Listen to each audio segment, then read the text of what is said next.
कोकणात थेट 50 वर्ष मागे जाऊन मिसळ खायचा आनंद घ्यायचा आहे, मग हा स्पॉट तुम्ही मिस करूच नका. तर आम्ही निघालो होतो रत्नागिरीहून कशेळीला.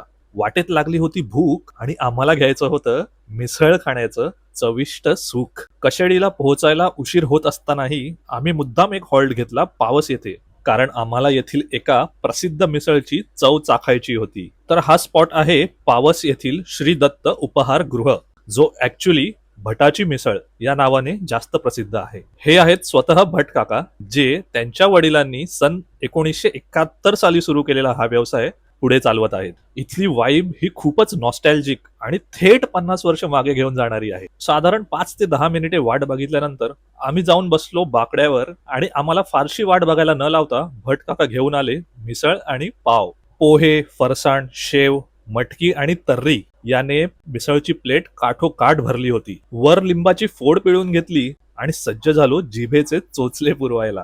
सांगतो तुम्हाला कशी. ही मिसळ कोकणातल्या इतर मिसळींपेक्षा खूप वेगळी आहे आणि चविष्ट सुद्धा. मटकीचा केलेला वापर आणि कमी खोबरं म्हणजे कोकणात असून सुद्धा टिपिकल कोकणी मिसळ खातोय असं वाटलं नाही.